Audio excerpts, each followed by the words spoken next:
বাংলাদেশ থেকে এই দেশের মানুষের লক্ষ লক্ষ কোটি কোটি টাকা কিভাবে বিদেশে পাচার হয়েছে দেশের মানুষ দেখেছে সেটি।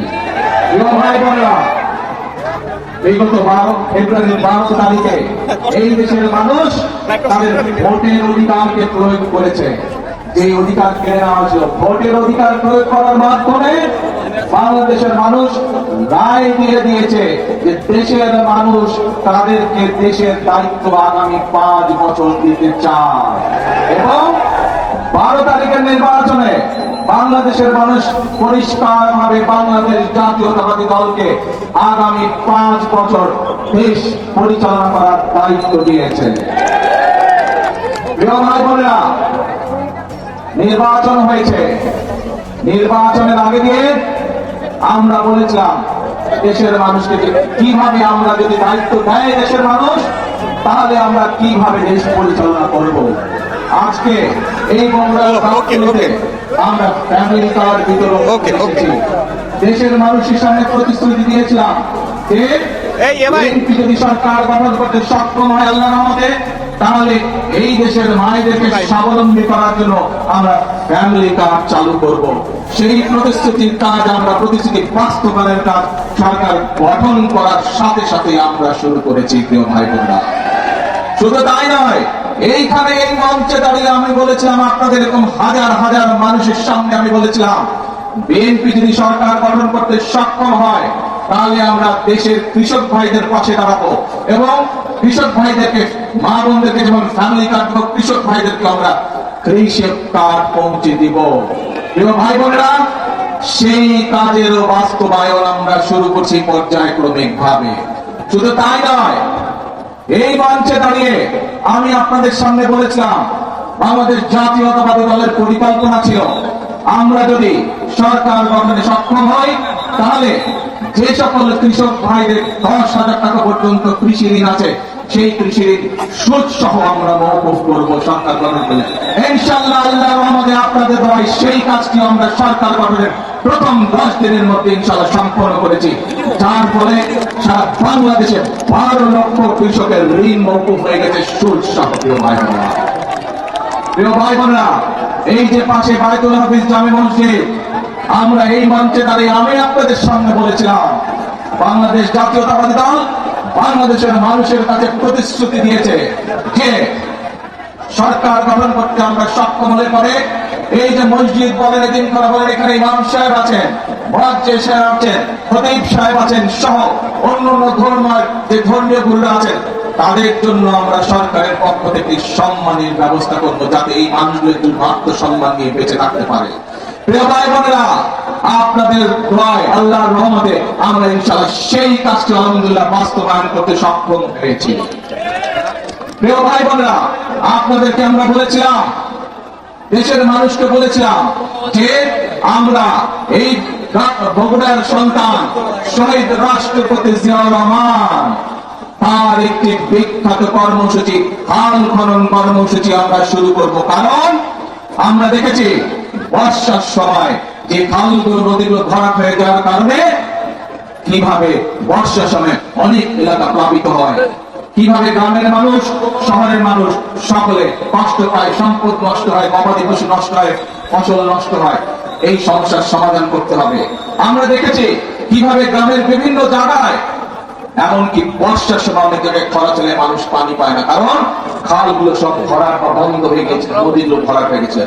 আমরা সেজন্য বলেছিলাম ইনশাআল্লাহ আগামী 5 বছর আমরা 20,000 কিলোমিটার খাল খনন করবো। আপনাদের কাছে যে প্রতিশ্রুতি দিয়েছিলাম, সেই খাল কাটার প্রতিশ্রুতির কাজও আমরা বাস্তবায়ন করেছি, সেই কাজও আমরা শুরু করেছি। প্রিয় ভাই বোনেরা,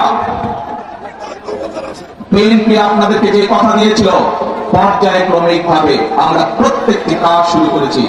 যে কটি পরিকল্পনার কথা, যে কটি কাজের কথা আপনাদের সামনে তুলে ধরলাম, যে কাজগুলো আমরা শুরু করেছি, এই প্রত্যেকটি কাজের সাথে এই দেশের খেটে খাওয়া মানুষের সম্পর্ক। এই কাজগুলো যাতে আমরা বাস্তবায়ন করতে পারি, তাহলে এই দেশের খেটে খাওয়া মানুষ উপকৃত হবে। তাই কি মনে করেন আপনারা? ফ্যামিলি কার্ড, কৃষক কার্ড, ইমাম মুয়াজ্জিম সাহেবদের সম্মানী সহ হাল খনন কর্মসূচি, বৃক্ষরোপণ, এই কাজগুলো যদি আমরা করতে পারি তাহলে কি বাংলাদেশের সাধারণ মানুষ, টেকনাফ মানুষ উপকৃত হবে না? শুধু তাই নয় প্রিয় ভাই বোনেরা, আরেকটি কথা আপনাদেরকে বলতে চাই।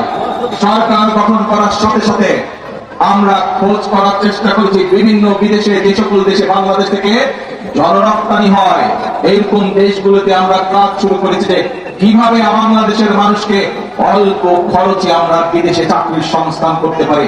ইনশাআল্লাহ শীঘ্রই আপনাদেরকে বাংলাদেশের মানুষকে আমরা সুখবর দেব, স্বল্প খরচে দেশের মানুষ, দেশের তরুণ সমাজ বিদেশে চাকরি নিয়ে যেতে পারবে, কর্মসংস্থানের ব্যবস্থা করে যেতে পারবে। এখন প্রিয় ভাই বোনেরা, 5ই আগস্ট সকলের মনে আছে 2024, 5ই আগস্ট এই দেশ থেকে স্বৈরাচার বিদায় হয়েছে। তার আগের একটি ঘটনা আপনাদের সামনে তুলে ধরি। 2016 সাল দেশ নেত্রী খালেদা জিয়া,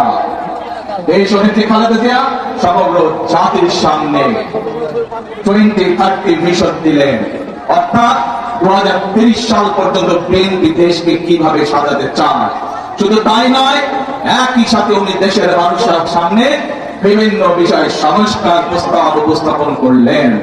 পরবর্তীতে আবারও বিএনপি বাংলাদেশ জাতীয়তাবাদী দল যে সকল রাজনৈতিক দলকে সাথে নিয়ে রাজপথে আন্দোলনে ছিল, সকল রাজনৈতিক দলকে একসাথে নিয়ে দেশের মানুষের সামনে আমরা আবার সংস্কার প্রস্তাব উপস্থাপন করেছি। মনে আছে আপনাদের বিএনপির 31 দফা সংস্কার কর্মসূচি? মনে আছে? এই কর্মসূচি আমরা প্রস্তাব আমরা দেশের মানুষের সামনে উপস্থাপন করেছি। যে সময় বিএনপি এই 31 দফা এই সংস্কার প্রস্তাব বিএনপি দেশের সামনে, জনগণের সামনে উপস্থাপন করেছিল, বাংলাদেশের আর কোন রাজনৈতিক দল, বিএনপি ছাড়া অন্য রাজনৈতিক দল সংস্কারের শব্দটিও তখন উচ্চারণ করেনি, স্বৈরাচারের ভয়।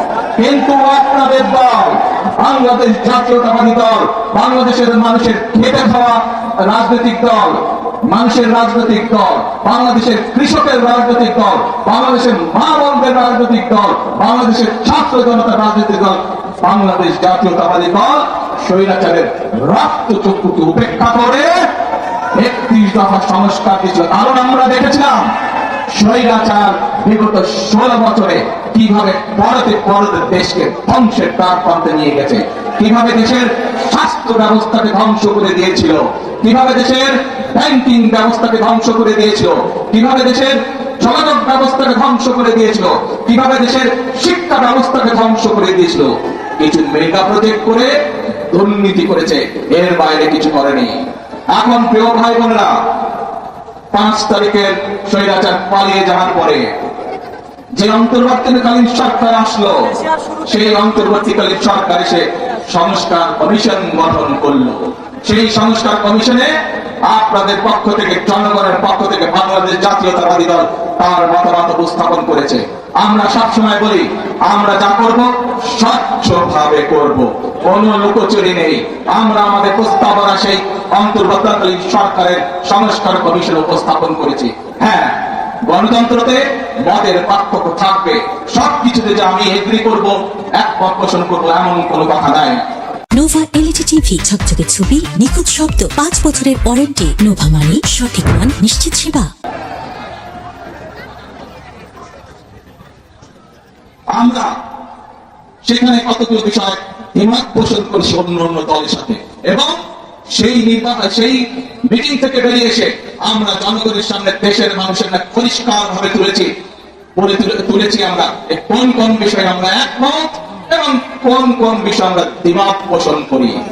এই সংস্কার কমিশনের আলোচনার পর আপনারা দেখেছেন সেই অন্তর্বর্তীকালীন সরকার সংসদের দক্ষিণ প্লাজাতে একটি অনুষ্ঠান করলো, যেখানে জুলাই সনদ নামে সনদটি স্বাক্ষর করলো।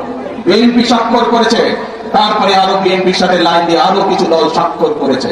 প্রিয় ভাই বোনেরা, এই বিগত 17 বছর আন্দোলনে বিএনপির শত শত নেতাকর্মী গুম করে শিকার হয়েছে। বিএনপির লক্ষ লক্ষ অর্ধ কোটি নেতাকর্মী গায়েবী মামলায় নির্যাতিত হয়েছে। আজ এই হাজারো মানুষের সামনে দাঁড়িয়ে এই মিডিয়ার সামনে পরিষ্কার ভাবে আমি আবারও বলে দিতে চাই, সংসদের দক্ষিণ কারাগারে দাঁড়িয়ে বাংলাদেশ জাতীয়তাবাদী দল যে জুলাই সনদে সই করে এসেছে, সেই জুলাই সনদের প্রত্যেকটি শব্দ, প্রত্যেকটি অক্ষর আমরা ইনশাআল্লাহ এক এক করে বাস্তবায়ন করব।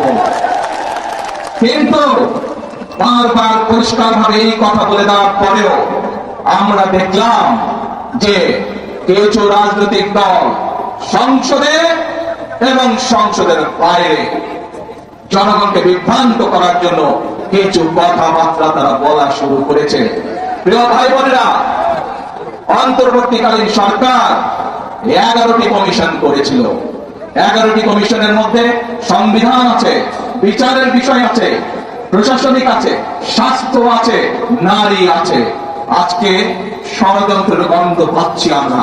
খেয়াল করে দেখবেন, যারা এই সংস্কার করে যারা জনগণকে বিভ্রান্ত করতে যাচ্ছে, জুলাই সনদের সম্পর্কে বিভ্রান্ত করতে যাচ্ছে, তারা কিন্তু নারীর স্বাধীনতা অথবা নারীর উন্নয়ন নিয়ে কোনো কথা বলে না। তারা ওষুধের বাংলাদেশের মানুষের চিকিৎসার জন্য যে চিকিৎসা কমিশন করা হয়েছিল, বাংলাদেশের মানুষ যাতে ওষুধ সহজে পেতে পারে, চিকিৎসা সহজে পারে, সেইটির ব্যাপারে তারা কোনো কথা বলে না। কিভাবে প্রশাসনকে ঠিক করতে হবে সেইটির কথা তারা বলে না।